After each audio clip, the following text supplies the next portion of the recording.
Good afternoon and welcome to this live interactive session of Advanced Transition Metal Organometallic Chemistry. This is a live session which is scheduled to clear any doubts that you may have. So hopefully by far you have gone through several of the lectures and your exam is due soon. So this would be a very important time in from that perspective to clear doubts, and that is why these live sessions are arranged.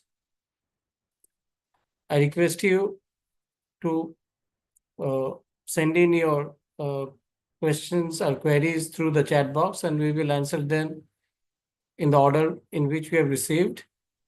In the meantime, I will touch upon two queries that was sent to us. The first one being sandwich complexes of CP and 135 heptatriene complexes. And these are sandwich complexes of mainly chromium and vanadium types. And what it was said in the lecture was that when you treat these mixed CP 135 cyclohexatrienal sandwich complexes of vanadium and chromium with butyl lithium, then the lithiation in case of early transition metals like titanium happens on the C6H7 ring. So lithiation and subsequent substitution with diphenyl phosphorus chloride. So this substitution happens on the C6H7 ring as opposed to the CP or cyclopentadienyl ring. Whereas if you try the same lithium with the same mixed sandwich complex in case of vanadium, then the lithiation happens in the CP ring. And the question was asked as to why is this difference in reactivity observed for this mixed sandwich CP135 heptatetrienyl complexes when one moves from titanium to vanadium, chromium. And at the outset, let me just tell you that this is a very good question that you have asked. And I would refer you to the book as well regarding this, which clearly says that no suitable explanation for this is found yet. So it is just an experimental observation which sort of says that if you lithiate an electron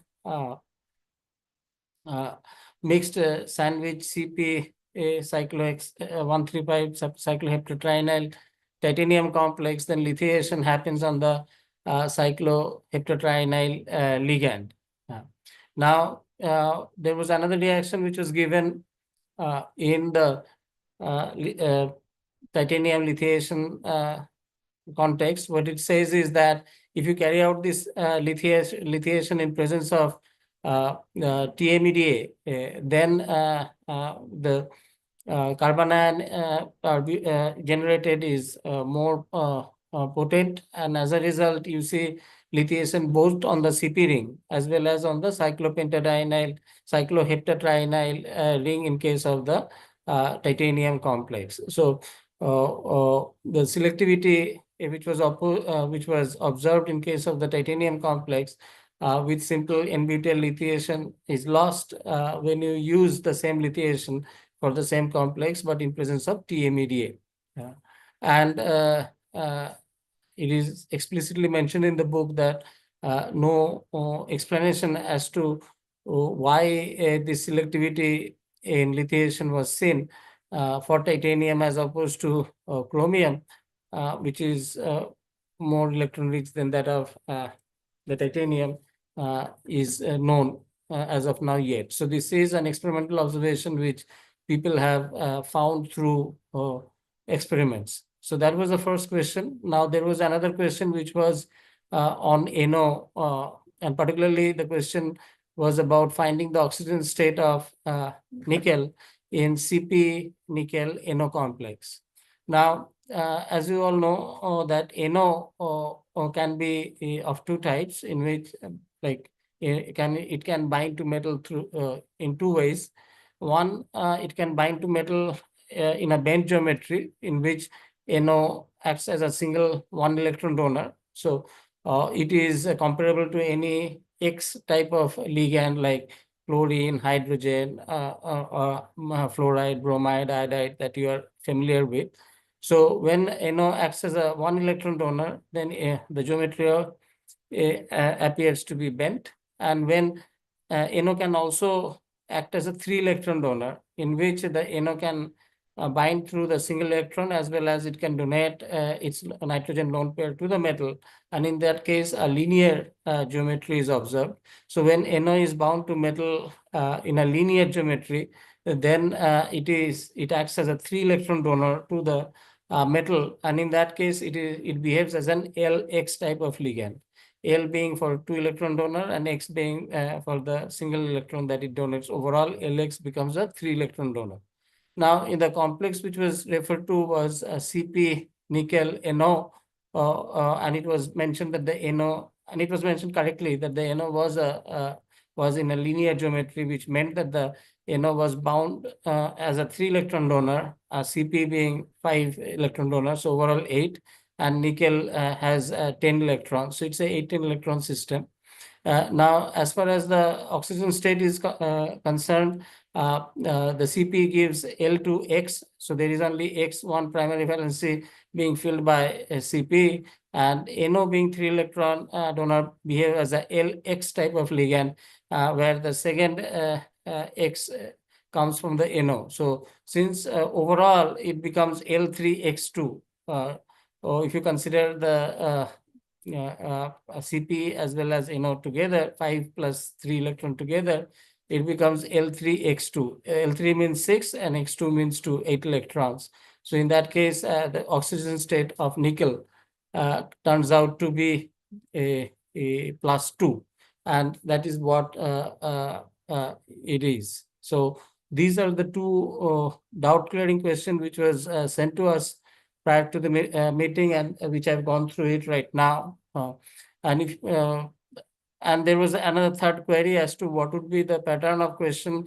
Let me just tell you that there will be 100 questions, and split into two sections. First section, each sections will have 50 questions. Each question has 1 mark each. So first 50 will be MCQ, in which only one option will be correct. And the second section will have MSQ, multiple select answers questions. So that means it may have one or more options correct. So you will have 50 questions with only one correct option being the answer. And then you will also have another 50 questions where more than one option can be correct. So this is how your upcoming exam would be. I believe there is no negative marks in the exam. So that's, I think it is. So yes, so I've gone through the questions which were sent to you. If you have any doubts or questions, you can please text it in the chat box, and we will respond to it as we receive them. Any other question? So these two over there. Okay. And in the other course, there were no question. You don't know.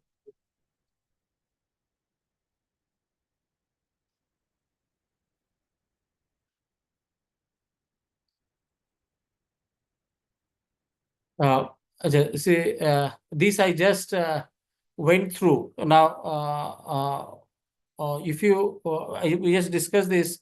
In case of chromium, there is a possibility of lithium on both rings, exactly where. Now, as I said, no, if you refer to the book, it says that the exact reason for this is not known. What it says is that in case of early transition metal like titanium, then the lithiation preferably first goes through the C7H7 ring, whereas in case of chromium, the lithiation happens at the CP ring. I would guess that if the metal is chromium, the lithiation will happen in the CP ring. Now your question is whether you can both lithiate. You can like carry on dilithiation in both the rings. Okay. Now that is also any of these, no, any of these can be experimentally achieved if you give excess butyl lithium. Now let's say with chromium you've carried out first lithiation on the CP ring, and you keep on adding more butyl lithium. Then you have two choice: either the CP ring will be dilithiated, which will have two anionic charge, or the CP ring will have be monolithiated, and the cycloheptatriene ligand will also be monolithiated. Now, in terms of electronic separation of two negative charges, the monolithiation of each of the ring is more preferred as opposed to dilithiation of a single ring. So most likely answer to that is, if you go further continuing with lithiation in presence of chromium, you may still end up getting both of the ring lithiated as opposed to having a dilithiated CP ring. Okay, but what if the point to note is that if you look at the first lithiation, then in case of chromium, the first lithiation will happen on the CP ring. In case of titanium, the first lithiation will happen on the C7H7 ring.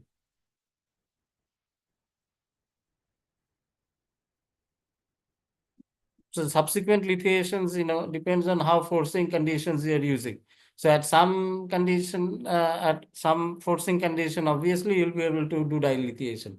Now the question is whether the dilithiation will be contained in a single ring or they will be present in the two different rings. From electrostatic repulsion, it make more sense that the two dianions are separated over space with lithiation happening in two different rings as opposed to a single ring getting dilithiated.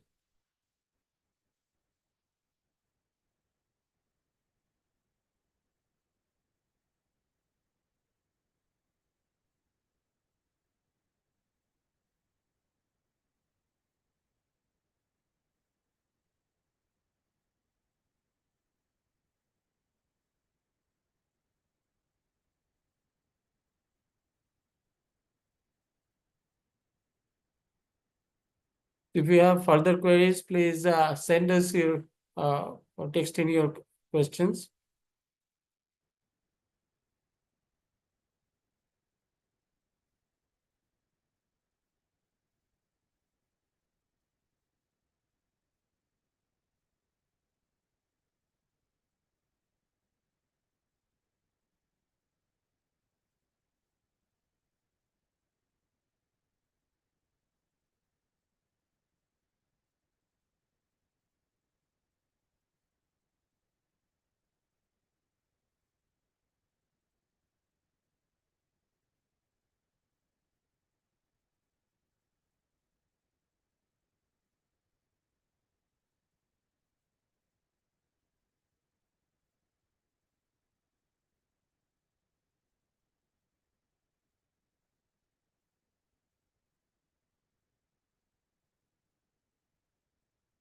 So welcome once again to this live NPTEL session for the course Advanced Transition Metal Organometallic Chemistry. So I hope you are enjoying the lectures which have been broadcasted so far, and your exam may be around the corner. So I think it's a good opportunity to clear doubts or have an interactive session during this live session, so that any doubts or anything that you may have with regard to the content which is given to you, I would be happy to clear your doubts.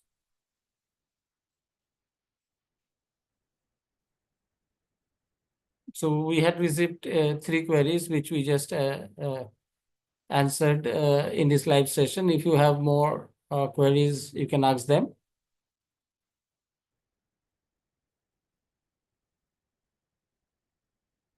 Those were, let me just tell you, those were, this nickel also, I think you joined in late because this was also discussed in the beginning when we started the session. Actually, we took all your 3 questions which you had sent when we started the session. I'm going to again explain this to you. NO can bind to a metal in two ways. One, it is bent, and another, it is linear.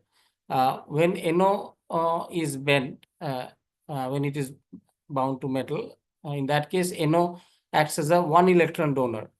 One electron donor means it is like any other X kind of ligand, X kind, which satisfies the primary valency. For example, chloride, hydrogen, bromide, halide, whatever other X, hydroxide, all are X kind of ligand. And when that is when NO is bound as a one electron donor.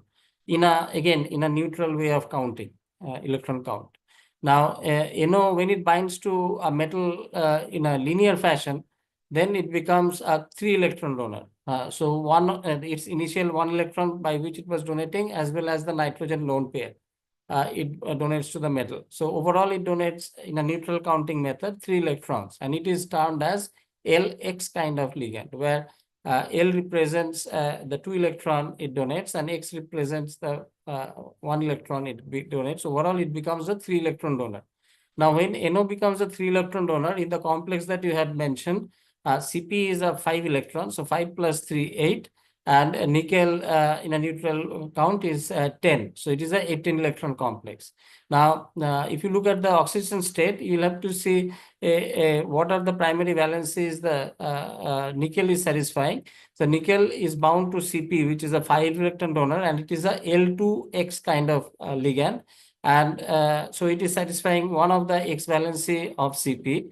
And when it is bound to NO, it is a LX kind of ligand. So it is satisfying another of the X valency of NO. So overall, nickel is +2 because it is satisfying two of the X valencies, one from Cp and one from NO. So overall, Cp is L2X, NO is LX. Now overall, Cp and NO together becomes L3X2. Where X2 represents the primary valency which these two anionic ligands are satisfying, and fact that X2 there are only two primary valencies being satisfied, nickel overall is a +2 charge. This was also discussed.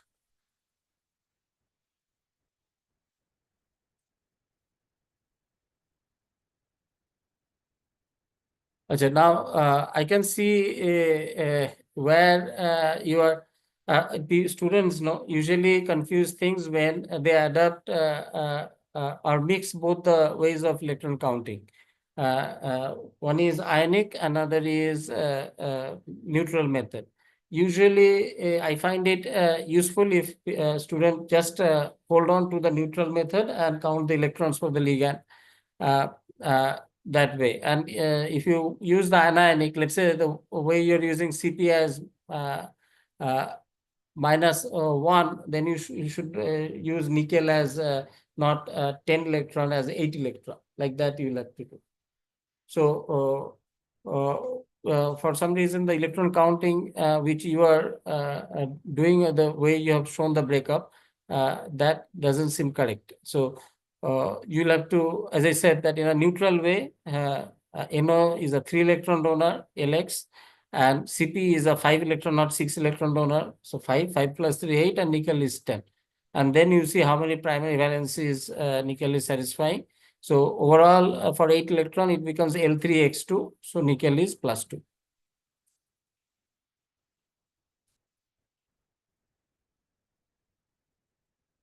But both of your questions are thought provocative, and they are good. So it gives me a feeling that you have really gone through the text deeply enough to ask this question. So that is good.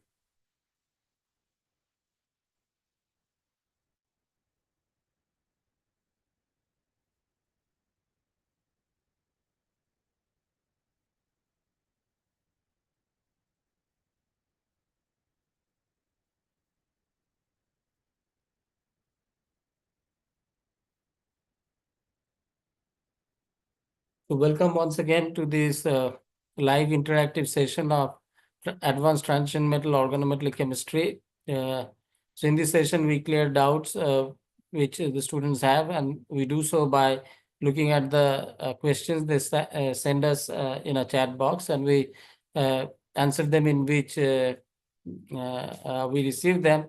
It's been about 20-25 minutes since the start of this session, and we have discussed some very interesting questions in this session. If you have uh, uh, other questions, you can text it in, and we will answer it in the order in which we receive them.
Please send us your queries if you have any.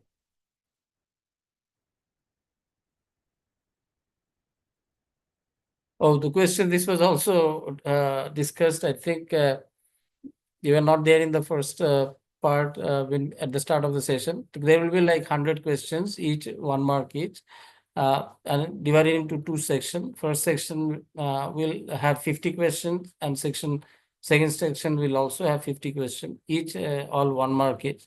But in the first, all would be objective type. In the first section, there will be multiple MCQs. So there will be 4 options, of which only 1 option will be correct. And so objective questions with 1 option correct, there will be 50 such questions. That will be in section A. And in section B, there will be again 50 questions with 4 options, but in this case, there can be more than 1 option correct. So these will be multiple select questions. So in the section B, A, so there more one or more than 1 options are correct. So these are a little bit more trickier than the first section. I believe there is no negative marks for your answer for wrong answers. So you can mm, answer them as you like.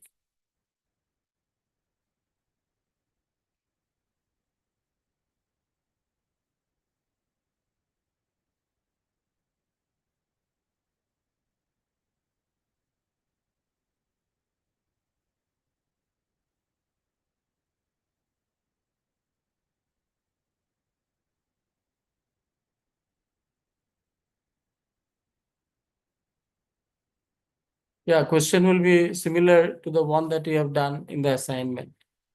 So not the same. It will not be exactly same of what you've been given in the assignment. They will certainly be different for what you have done in the assignment, but they would be of similar types. So assignment questions are good warm-up questions, or good practice question, which will give you insight about the style of questions, the type of questions, the difficulty in of questions, uh, all of that. The difficulty level also you'll get some idea by solving the assignment questions.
I'd be happy to answer some questions if you have any.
I request you to type in questions if you have any regarding the course that you are taking.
Please send us your queries. We'll wait for some more minutes.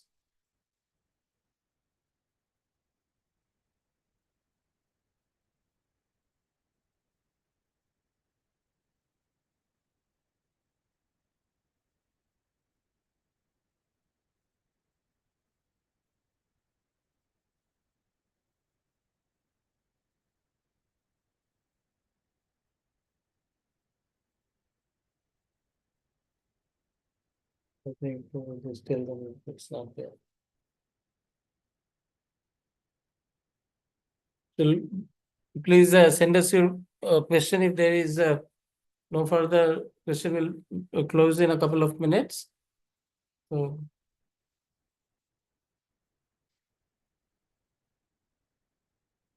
okay, if there is no further question, let me thank you for attending the session, and I also wish you all the best for the exam that you would be taking. I'm sure you will do well, and I'm sure that you would have at least learned something about organometallic course by taking these listening to these lectures. And if you really gain anything from this lecture, I'd be the happiest person in the world. And I wish you all the best, not only in this course but also in your life. With that, we'll close the session here. Thank you and goodbye.